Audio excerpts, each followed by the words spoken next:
11월 셋째 주일을 맞이했습니다. 예배 자리에 나오신 여러분들 주 이름으로 축복하고, 오늘도 말씀을 통해서 하나님이 우리 각 사람 가운데 큰 은혜로 역사하실 것을 주 이름으로 축복합니다. 우리가 하나님 앞에 가게 될 때 하나님은 우리가 대형교회를 다녔느냐, 개척교회를 다녔느냐 라고 묻지 않으신답니다. 또 프로그램 좋고 건물 좋고 목사님 설교 좋은 교회 다녔느냐고 묻지도 않으신답니다. 부천시 원정동 207번지 상가교회를 다녔느냐고 묻지도 않으신답니다. 그런데 오직 물으시는 분명한 한 가지가 있다고 하는데, 그것은 너가 이 땅에서 교회로 살다가 왔느냐라고 물으신답니다. 어느 교회를 다녔느냐가 중요한 것이 아니라 여러분 한 사람 한 사람이 이 땅에서 움직이는 교회로, 그 교회로서의 삶을 살다가 왔느냐, 어떤 교회로 살다가 왔느냐라고 하는 사실을 묻느냐는 것입니다. 여러분은 자신이 교회라는 정체성에 대해서 인식하며 살아가고 있습니까? 우리는 교회와 나를 별개로 생각하는 경우들이 많아요. 그래서 일반적으로 교회하면 이렇게 눈에 보여지는 가시적인 건물을 교회로 인식을 많이 하죠. 원래 교회라고 하는 말은 헬라어로 에클레시아라고 하는 말이에요. 불러냈다 라고 하는 뜻이죠. 어디서 불러냈어요? 세상에서 불러냈고 죄악에서 불러냈습니다. 그래서 구원받은 하나님의 백성들이 모인 공동체, 그게 바로 교회예요. 그래서 교회는 건물의 개념이 아닙니다. 우리는 교회를 자꾸만 건물로 이해를 해요. 그러다 보니까 나는 온데간데 없고 건물이라고 하는 교회만 출입하는 하나의 개체로서 우리가 이해를 하는데, 성경의 가르침은 그렇지 않다라고 하는 사실을 알아야 됩니다. 교회는 건물이 아닙니다. 교회는 한자리에 장성처럼 우뚝 서서 복을 비는 그런 건물이 아닙니다. 교회는 또 사람에 의해서 좌지우지 되어지고 내가 아니면 안 된다고 주인 행세하는 그런 공동체도 아닙니다. 그래서 우리는 이 교회에 대한 올바른 이해를 해야 우리의 신앙생활이 건강하게 뿌리를 내리고 성장하고 영적인 축복과 열매를 맺는 그런 삶을 살아가게 되는 거예요. 저는 여러분들이 믿음 생활함에 있어서 우리가 교리적으로 가르치고 배워야 될 것들이 많이 있겠죠. 하나님에 대한 이해도 필요하고, 성자 예수님은 어떤 분인지 우리가 또 알아야 되는 것도 중요하고, 성령님은 또 어떤 분인지, 하나도 사실은 무엇이 더 중요하다 덜 중요하다를 논할 수 없을 만큼 다 중요한 부분입니다. 그런데 우리는 그런 여러 가지 이해와 더불어서 교회에 대한 올바른 이해를 해야 돼요. 오늘날 많은 사람들이 교회에 대한 올바른 신앙 고백과 교회론에 대한 올바른 이해가 없다 보니까 교회를 들락날락해요. 여기 가도 되고 저기 가도 되고 모든 교회가 다 똑같은 교회라고 생각해요. 물론 이 땅에 세워진 모든 교회는 예수 그리스도의 터 위에 세워진 교회로서 분명히 우리는 인정하고, 그리고 우리는 그 교회의 주인이 하나님이라는 사실을 우리는 분명히 믿습니다. 근데 적어도 하나님이 나를 이곳으로 보내셨고 함께 더불어 하나님의 교회를 세워가고 섬기는 성도로 하나님이 부르셨다고 한다면, 우리는 내가 섬기는 교회와의 그 관계성, 나는 교회를 어떤 마음으로 섬겨야 되고 그 교회 안에 나라고 하는 존재는 어떤 위치와 어떤 역할과 어떤 의미가 있는가라고 하는 사실을 우리가 바로 깨달아야 되는 거예요. 그래서 주변에 보면 신앙의 방황과 방탕과 영적인 무질서와 자기 멋대로 신앙생활하는 이런 사람들을 가만히 들여다보면 교회론에 대한 이해들이 문제가 있어요. 성경적 관점에서 교회를 올바르게 이해하는 것이 아니라 내가 해석하고 내가 판단하고 그것이 진리야. 그러다 보니까 교회를 내 멋대로 대로 다니고 내 방식대로 섬기고 내가 좋아하는 대로 교회를 선택하고 그러니까 믿음의 뿌리는 내리지 못하고 뜨내기 신앙으로 머물다가 마는 것입니다. 그래서 우리는 기본적으로 교회가 건물이 아니다라고 하는 이런 어떤 이해로부터 여러분 한 사람 한 사람이 교회라고 하는 이 사실을 새롭게 우리가 말씀을 통해서 깨달아야 됩니다. 왜 내가 교회인가? 내가 교회라면 나는 교회로서 어떤 삶을 살아야 되는가? 이걸 오늘 여러분이 교회라고 하는 이 이해 속에서 새롭게 깨닫고 하나님 앞에 헌신하는 그런 삶을 살아가시기를 바랍니다. 교회는 예수 그리스도를 주로 고백하면서 피 묻은 그리스도의 복음 앞에 날마다 순결한 삶을 위해서 몸부림치는 곳, 몸부림치는 사람이 교회예요. 오늘날 교회라고 하는 공동체, 교회라고 하는 개인이 이와 같은 모습이 없다고 한다면 더 이상 교회가 아니다라고 하는 거예요. 예수 그리스도를 주로 고백하면서 피 묻은 그리스도의 복음 앞에서 날마다 영적인 그 순결한 삶을 위해서 몸부림친다고 한다면 그 사람은 교회의 아주 중요한 모습을 가지고 있는 거예요. 또 선한 행실을 위해서 삶의 우선순위를 드리고 살아가는 사람, 우리는 선한 행실을 위해서 삶의 우선순위를 드려야 돼요. 끊임없이 하나님으로부터 무언가를 받고 끊임없이 세상으로부터 움켜쥐는 삶이 아니라 내가 하나님 앞에 무엇을 드릴 수 있을까? 여러분, 우리가 하나님을 예배하는 시간은 무언가를 받으러 온 시간이 아니에요. 어떤 시간일까요? 바치는 시간이에요. 드리는 시간이에요. 뭘 드릴까요? 몸을 드리고 시간을 드리고 마음을 드리고 정성을 드리고 그리고 예물을 드리고 내 삶 전체를 하나님 앞에 엎드리고 굴복하고 경배하는 것이 진정한 예배라는 것입니다. 그런데 우리는 무언가를 자꾸만 얻으려고 해요. 내가 하나님 앞에 드리는 신앙 고백은 변질되고 사라지고 끊임없이 하나님과 적당한 길을 통해서 하나님 내가 했으니 하나 주시오. 내가 이렇게 했으니 이렇게 해주시오.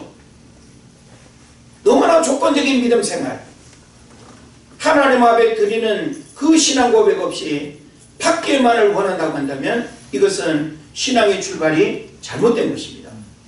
그리고 우리는 그 하나님으로부터 받은 바 그 은혜를 세상으로부터 흘러가게 해야 됩니다. 그 하나님으로부터 받은 그 은혜 흘러가게 하는 삶, 이것이 얼마나 소중한지 몰라요. 이번 한 주간 특별히 신약교대를 모이면서 다니엘 기도의 간증 메시지를 우리가 많이 들었습니다. 저도 개인적으로 너무너무 은혜로운 시간이었어요. 많은 신앙적 도전과 목회자로 살아가는 나 자신의 신앙을 때로는 부끄럽게 하고 또 새롭게 어떻게 살아야 될 것인가라고 하는 진지한 고민을 던지게 하는 중요한 메시지들이 굉장히 많이 있었습니다. 육군 군목 출신인 신용백 목사님의 간증을 기억하시죠? 내가 예수 그리스도로부터 받은 그 은혜, 선한 행실의 삶을 어떻게 실천할 수 있을까? 연고도 없는 누군가에게 내 신장 하나를 떼어줌으로 인해서 그 선한 행실 하나하나가 얼마나 많은 영혼 구원의 미랄이 되고, 오늘 우리는 너무나 이기적인 믿음 생활 속에 머물러 있습니다. 정말 선한 행실의 삶을 고민하기보다는 여전히 우리의 관심사는 세상에 머물러 있고 하나님을 위해서 내가 할 수 있는 그 선한 일에 대한 진정 고민이 없는, 그러니까 우리가 교인의 모습은 살아가고 있지만 교회의 모습으로는 살아가지 못하고 있는 이런 안타까움을 우리가 보게 되는 거예요. 우리는 교인에 머물러서는 안 됩니다.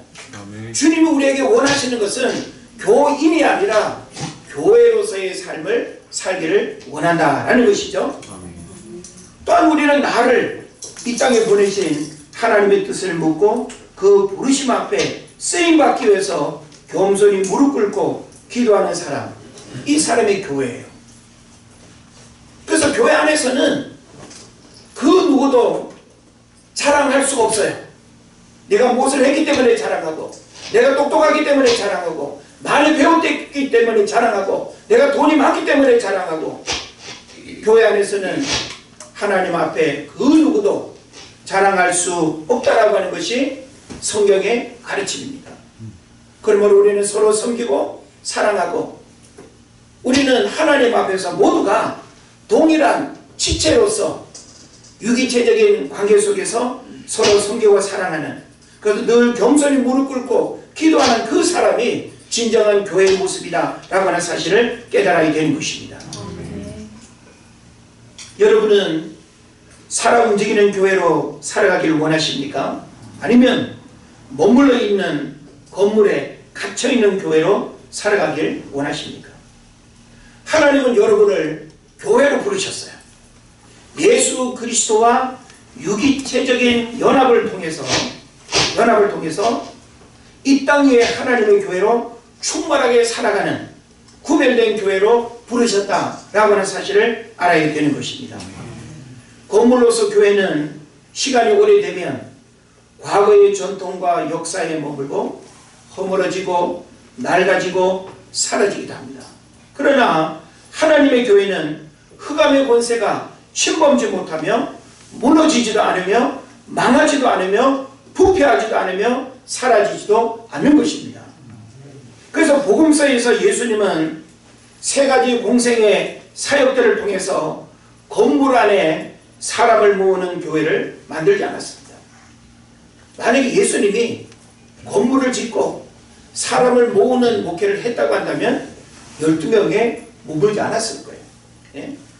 가는 곳곳마다 수많은 사람들이 인산인해를 이루었죠. 예? 여기 제1교회, 제2교회, 제3교회, 지역마다 예? 수천 명, 수만 명이 모이는 그런 건물, 그런 어떤 무리들로 얼마든지 예수님이 탁월하게 하셨을 거예요. 그러나 예수님의 공생의 사역 속에는 끊임없이 한 사람 한 사람의 생명에 관심이 있었지 건물에 머물지 않으셨다라고 하는 것입니다. 초대교회는 흩어지고 파송하고 보내고 성령의 역동성이 충만한 공동체였습니다. 역시 건물이 목적이 아니고 건물이 초대교회의 어떤 본 모습이 아닌 것이죠. 카토콤 시대의 교회는 건물에 머물지 않았습니다. 비록 핍박과 고난을 받으면서 지하에 정말 그 어두컴컴한 그 지하에 수백 년 동안 그렇게 살면서 생명이 거미줄처럼 땅을 정복하고 지배하는 일들이 일어났습니다. 중국의 가정교회와 북한의 지하교회는 역시 건물로 존재하지 않습니다. 보이는 건물이 존재하지 않지만 복음의 열매들은 날마다 놀랍게 확산되고 있다라고 하는 사실을 우리는 간접적으로 듣는 것입니다. 지금까지 한국교회는 세계에 자랑하는 10대의 교회가 가장 많은 나라로 주목받아 왔습니다.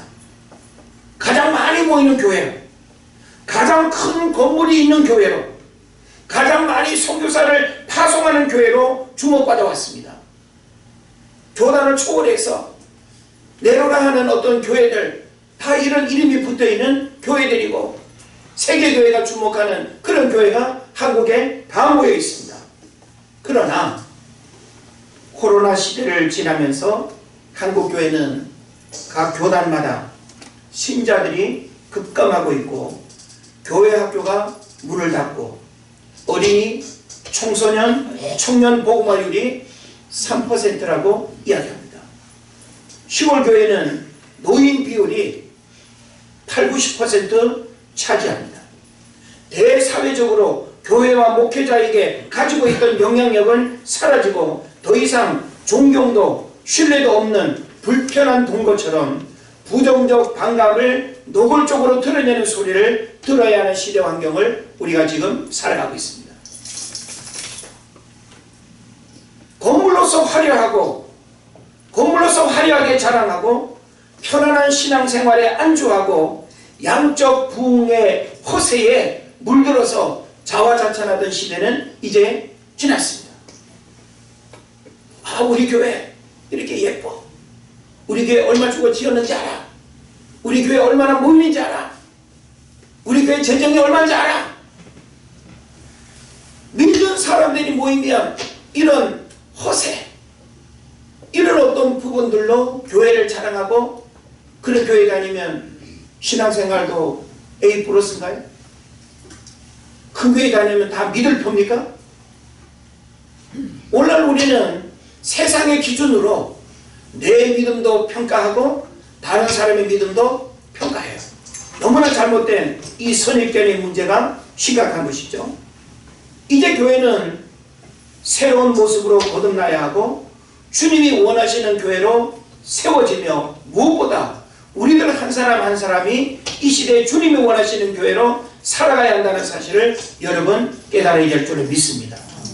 그래서 성경은 여러분 한 사람 한 사람이 더 이상 건물이라고 하는 어떤 그 교회로서 우리가 바라볼 것이 아니라 여러분 한 사람 한 사람이 이 땅을 살아가는 교회로서 어떻게 우리가 살아가야 될 것인가라고 하는 것을 성경이 우리에게 분명히 증거하고 있습니다.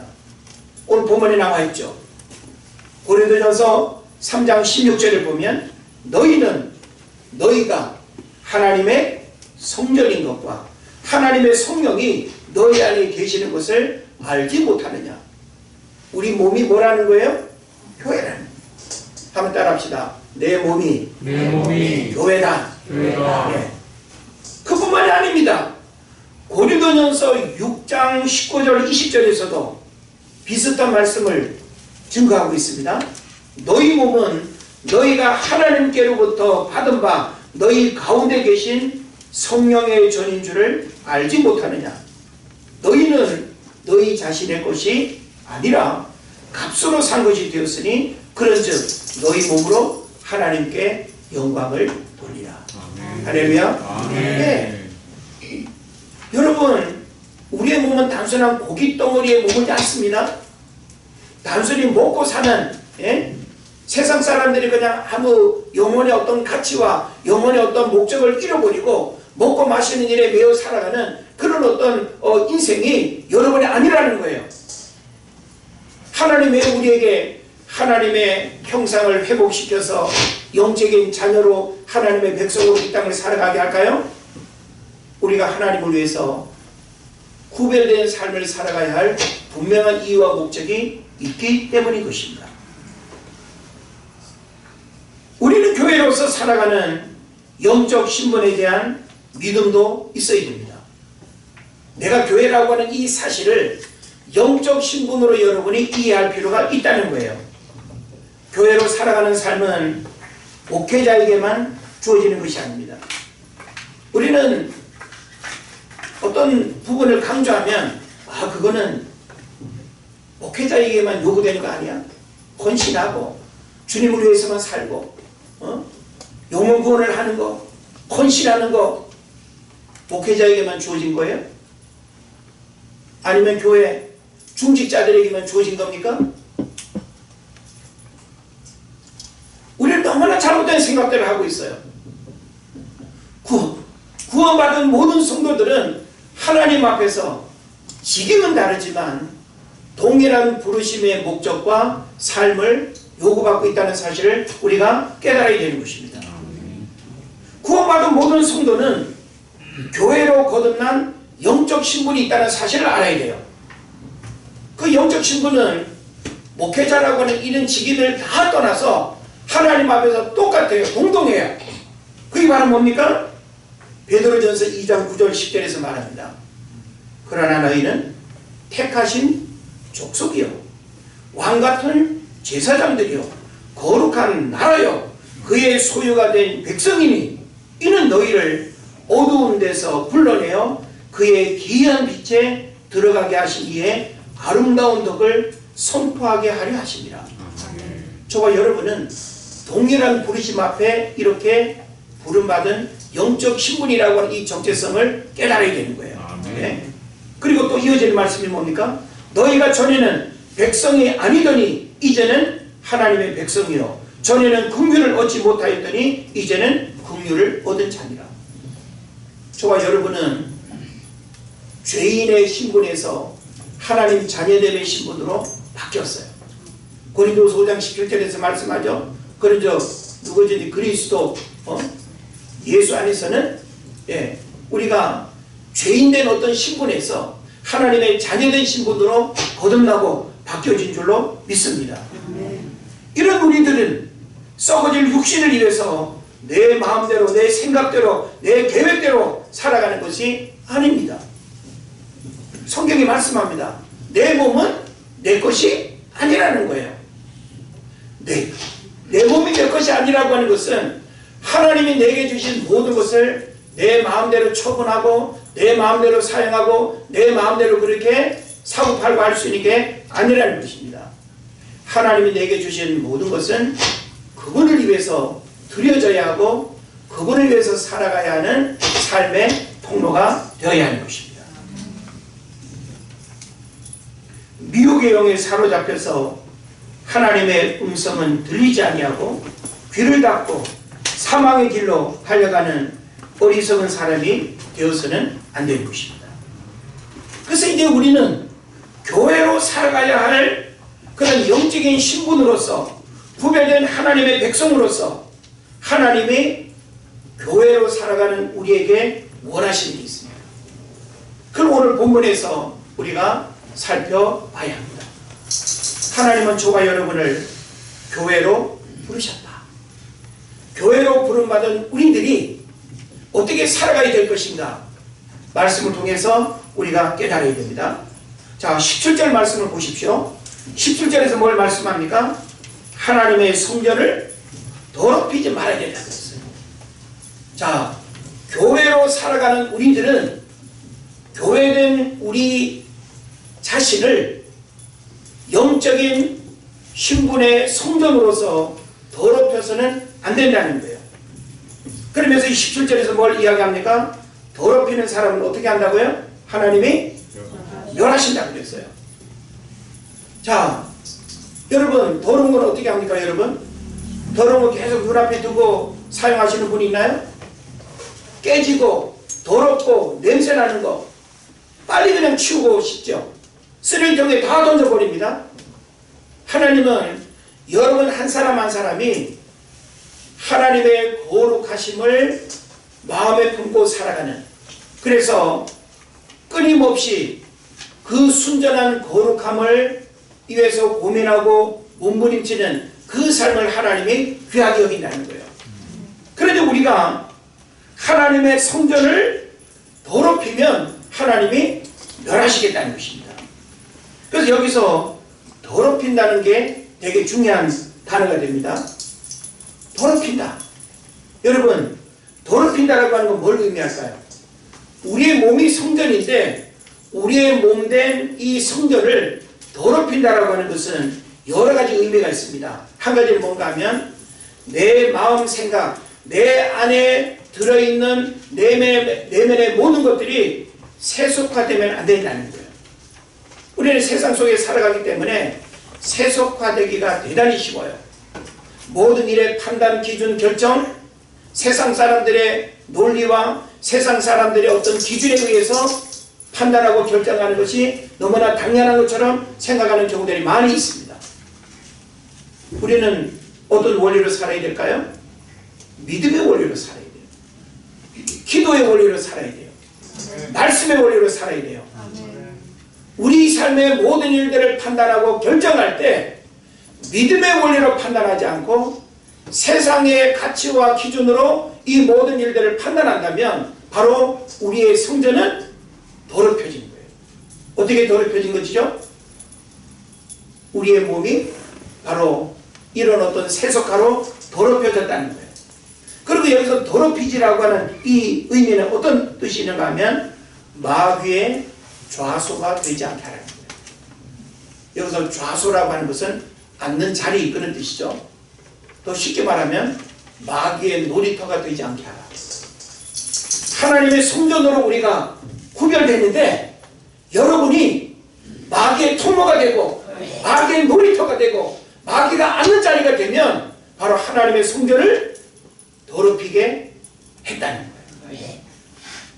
하나님은 우리의 성전이 하나님의 그 거룩함의 은혜로 충만하기를 원합니다. 하나님이 우리 삶의 자리에 앉아서 그 하나님이 내 인생의 주인이 되고 내 생명의 주권자가 되고 내 삶의 이유와 목적이 되는 이런 삶을 살기를 주님이 원한다는 것입니다. 그러면 우리가 사실 이 땅에서 교회로 살아간다는 것이 쉬운 듯 하지만 굉장히 어려워요. 우리가 하나님 앞에 가게 될 때 너는 어느 교회를 다녔느냐, 교회에서 뭘 했느냐, 교회에 뭘 바쳤느냐, 이걸 묻지 않는다는 거예요. 우리가 구원받은 하나님의 백성으로 이 땅을 살아갈 때 우리 개인이 바로 하나님의 교회로, 성전으로 우리가 구별된 몸이라는 거예요. 그런 면에서 우리의 몸은 우리는 하나님의 성전으로서 더럽혀져서는 안 된다는 거예요. 하나님의 성전을 더럽히지 말아야 된다. 이거 바로 주님 우리에게 가르치는 중요한 가르침인 줄로 믿습니다. 그리고 더럽히지 말아야 된다라고 이 또 하나의 의미는 뭔가 하면 물욕과 탐욕과 음욕을 버려야 된다는 거예요. 우리 마음속에는 끊임없이 육신의 종욕, 안목의 종욕, 이생의 자랑, 이런 것들이 우리 안에 있어요. 그래서 끊임없이 우리는 물욕을 떨쳐버리기 쉽지 않습니다. 남들보다 더 많이 소유하고 싶은 이 탐욕을 물리치기가 쉽지 않습니다. 그러나 우리는 주님이 일하시는 통로요 도구로 쓰임받아야지 우리의 몸이 물욕으로 가득 차 있고 탐욕으로 가득 차 있고 음욕으로 가득 차 있다고 한다면 그 몸은 더 이상 거룩한 하나님의 성전이 될 수가 없다는 것입니다. 여러분의 몸을 거룩한 성전으로 하나님 앞에 구별되이 드리시고 그리고 믿음 안에서 날마다 새롭게 하시기를 주의 이름으로 축원을 드립니다. 아멘. 그 다음에 이어지는 18절 말씀에 보면 교회로 살아가는 우리에게 하나님이 원하시는 아주 중요한 또 한 가지의 메시지가 있습니다. 자, 하나님의 성전인 우리들이 어떤 모습으로 하나님의 살기를 원하시는가? 두 번째로는 자신을 속이지 말라는 거예요. 한번 따라합시다. 자신을 속이지 말라. 자신을 속이지 말라. 우리 사람은 속이기 쉬워요. 저도 여러분을 속일 수 있고 여러분도 목회자 앞에 감정을 속이고 생각을 속이고 과거의 일들을 속이고 얼마든지 속일 수 있습니다. 자녀들도 부모를 속이고 부모도 자녀들한테 거짓말하고 얼마든지 속일 수 있어요. 그러나 하나님 앞에 감출 게 없고 숨긴 것이 드러나지 않을 게 없습니다. 우리는 사람 앞에서는 고백하지 못해도 하나님 앞에서는 모든 거 다 토해놓을 수 있습니다. 하나님은 말씀합니다. 사람 앞에 토해내는 것이 아니라 하나님 앞에 토설하고 그리고 그 하나님 앞에서 진솔한 신앙 고백과 그리고 하나님 앞에 부끄럽지 않는 그런 모습으로 살기를 하나님이 원하시는 거예요. 그래서 하나님의 성전으로 우리가 이 땅을 살아갈 때 자신을 속이지 말라라고 하는 이 의미는 뭔가 하면 원어적 의미로는 이렇습니다. 자신을 가증한 모습으로 변장하지 말라고. 자신을 가증한 모습으로 변장하지 말라. 교회에서 보여지는 모습이 다르고 가정에서 보여지는 모습이 다르고 교회에서 보여지는 모습과 직장에서 보여지는 모습이 이율배반적이라고 한다면 변장이에요. 우리는 우리 안에 하나님 앞에서 나만이 알고 있는 하나님 앞에서 끊임없이 발견되어지는 나의 속사람의 더럽고 추한 부분들을 하나님 앞에 고백하고 위선적이고 가식적인 그래서 더 이상 자신을 속이지 않는 그래서 우리는 하나님 앞에 설 때마다 내가 죄인임을 고백한다고 한다면 우리는 하나님 앞에 죄만 고백하면 돼요. 하나님 이런 죄인입니다. 이렇게 교만했습니다. 이렇게 탐욕에 사로잡혔습니다. 이런 물욕으로 가득 차 있습니다. 끊임없이 하나님 앞에 우리의 연약함들을 하나님 앞에 고백하고 인정하게 될 때 하나님의 그 긍휼과 자비로우심으로 우리를 새롭게 하실 줄을 믿습니다. 아멘. 그래서 우리가 이 18절 말씀에 보면 어떤 말씀들이 나와 있죠. 세상에서 지혜 있는 줄로 생각하지 말라 그랬어요. 예? 우리는 사람 앞에서 과거의 자기의 경험, 자기의 지식, 예? 자기만의 독특한 재능, 그런 것들로 사람을 업신여기고, 그리고 또 자신이 최고인 줄로 착각하는, 그러다 보니까 하나님이 내 삶의 중심이 없어요.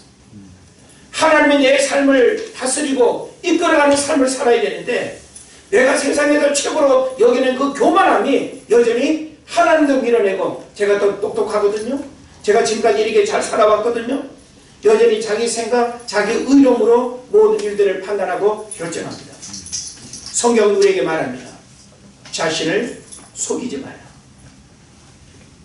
우리가 하나님을 속일 수 없는 것처럼 우리는 자신을 하나님 앞에서 속이지 말고 있는 그대로 하나님 앞에 내 삶을 드리고 하나님의 도움을 구하면서 그 하나님이 내 삶을 선하게 이끌어 가시도록 의뢰해야 될 줄로 믿습니다.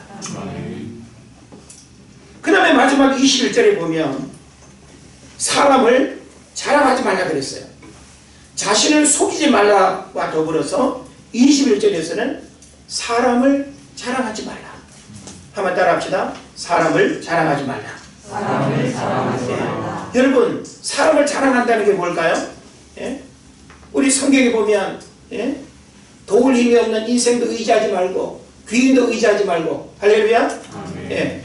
야곱의 하나님을 찾고 의지하는 자가 복이 있다고 말씀했어요. 아멘. 예? 이거 뭘 우리에게 의미할까요? 사람을 자랑하지 말라. 이 얘기는 뭔가 하면 우리의 자랑은 사도 바울이 살았던 것처럼 예수 그리스도와 십자가 외에는 자랑할 게 없어야 되는 거예요. 그래서 우리는 교회 와서 자꾸만 세상을 자랑해, 나를 자랑해. 우리가 하나님 앞에서 자랑할 게 뭐 있습니까? 하나님은 전지전능하신 분인데 그 하나님 앞에 우리가 무엇을 자랑할 수 있겠습니까? 예. 그래서 23절에 보면 너희는, 예? 우리 한 사람 한 사람은 누구의 소유라고 말했어요? 그리스도의 것이요. 그리스도의 것이요. 예? 우리는 그리스도에게 속해 있는 거예요. 그러므로 우리는 그분께 속해 있기 때문에 우리는 그분 앞에서 무엇을 자랑할 수가 없는 거예요.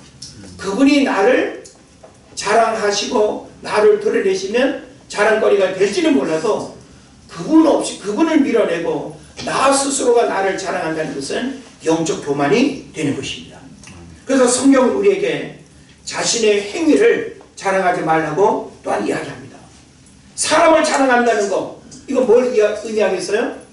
사람의 행위예요. 우리는 교회 안에서도 내가 하나님 앞에 신앙 고백하고 교회가 힘들고 어려울 때 여러 가지 헌신하고 함께 우리가 동참하고 하는 일들 많이 있죠. 하나님의 일들은 한 사람에 의해서 이루어지는 것이 아닙니다. 함께 동역하고 함께 기도하고 함께 연합하고, 그래서 우리는 하나님 앞에서 그 누구도 더하고 덜함에 대해서 절대 우리가 자랑하면 안 됩니다. 내가 새벽기도 나온다고 새벽기도 안 나오는 사람을 정죄하고 비난한다면 이건 새벽기도 잘못하는 거예요. 예? 내가 하나님 앞에 11정도 많이 한다고 해가지고 사람들 업신여긴다고 한다면 이것도 역시 11조의 정신과 의미를 잃어버린 거예요.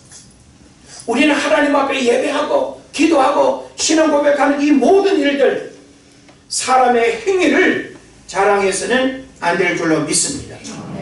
위선적 의로움을 드러내면 그 모든 행위는 열매 없습니다. 나는 좋아서 막 자랑하고 이야기하고 싶은 마음을 가질지는 몰라도 하나님 앞에서는 제로예요. 아무것도 없다. 세상에서 자랑하고 사람 앞에서 자랑하면 하나님 앞에서 인정받을 것은 아무것도 없다는 것입니다. 그래서 우리는 부모도 자식도 헌신도 특별한 수고도 자랑하지 말아야 되는 것입니다. 저는 오늘 여러분에게 이와 같은 말씀을 이렇게 전한 이유가 뭔가 하면 우리 은혜제일교회가 11월 매년 11월 16일이면 교회 창립일입니다. 물론 도당동에 제가 처음 목회 나와서 또 몇 개월 이렇게 있었지만 이곳에서 은혜제일교회라는 이름으로 교회가 세워지고 지금까지 24년 차를 맞이했습니다. 이제 25년을 이제 가게 되는 거죠. 지난 24년간 하나님께서 저와 여러분을 통해서 수많은 일들을 경험하게 하셨고 수많은 영혼들을 돌보고 섬기고 나눠주고 파송하고 보내고 너무나 크고 놀라운 일들을 하나님이 행하신 줄을 믿습니다. 어떤 면에서는 오늘 교회 창립 기념주일 뭐 이렇게 이름해도 좋겠습니다. 그렇게 꼭 우리가 의미를 부여하지 않는다 할지라도 저는 생일과 같은 교회 창립일을 지나면서 우리 은혜제일교회가 하나님 앞에 어떤 교회로 세워져야 될 것인가. 건물로서의 교회를 우리가 지향하는 것이 아니라 여러분 한 사람 한 사람이 구원받은 하나님의 자녀의 하나님의 백성으로서 구별된 교회로 하나님이 부르셨다는 이 사실을 망각해서는 안 된다는 것입니다. 그런 면에서 여러분 한 사람 한 사람은 너무나 소중합니다. 여러분 한 사람 한 사람을 향하신 하나님의 놀라운 계획이 있습니다. 우리는 예수 그리스도를 중심으로 해서 어떻게 해야 될까요? 우리 몸이 여러 가지 사지백제가 서로 한 몸을 이루고 서로 기능이 다른 것처럼 교회에도 서로 연합하고 다양한 기능으로 함께 세상으로 뻗어나가야 되는 거예요. 여러분의 삶의 자리가 교회여야 되고 여러분이 가는 곳곳 어디든지 그곳이 하나님을 예배하는 예배 초소가 되어야 되는 것입니다. 그런 면에서 우리는 교회에 대한 새로운 인식, 인테리어 새로 이렇게 하니까 또 산뜻하고 기분 좋고 무시할 수 없습니다. 그러나 결코 교회는 건물에 머물지 않는다는 사실을 여러분 깨달으시고 건물은 언제라도 부서질 수 있고 불탈 수 있고 무너질 수 있고 녹슬 수 있고 낡아질 수 있어요. 그러나 몸된 성령으로 살아가는 우리 한 사람 한 사람의 교회는 결코 흑암의 권세가 우리를 망하지 못하고 틈타지 못하고 하나님의 성령이 우리를 지켜주실 줄로 믿습니다. 이제 우리 은혜제일교회가 이제 25주년을 맞이했습니다. 청년의 때를 살아가야 합니다. 저는 여러분과 함께 열정적으로 이 청년의 때에 힘과 열정과 에너지를 주님을 위해서 그리고 이 지역사회 복음화를 위해서 함께 연합하고 하나하나의 교회로서 아름답게 세워지는 여러분을 바라보기를 원합니다. 저는 여러분을 축복할 것입니다. 여러분 한 사람 한 사람의 교회가 때로는 힘들고 비틀거리고 기진맥진하고 좌절하고 싶고 교회로서의 그 기능과 목적을 잃어버리는 그런 모습이 우리에게 찾아올 수도 있습니다. 그러나 서로 연결되어져 있고 제가 여러분과 함께 연결되어져 있다고 한다면 우리는 그 모든 고난과 어려움을 함께 이겨낼 수 있습니다. 그리고 한 사람 한 사람을 결코 신앙의 낙오자로 버리는 것이 아니라 함께 우리가 연합해서 함께 세워가고 하나님의 구원 역사를 이루어가는 교회로 세워지는 일들이 일어나야 될 줄로 믿습니다. 그래서 교회로 살아가는 삶, 이것은 건물로서의 교회에 주어지는 숙제가 아니라 구원받은 여러분에게 주어지는 믿음의 숙제요 영적인 사명입니다. 그래서 끝까지 교회로 살아가는 그 삶을 하나님 앞에서 신실하게 지켜나가는 여러분 되시기를 주의 이름으로 축원을 드립니다.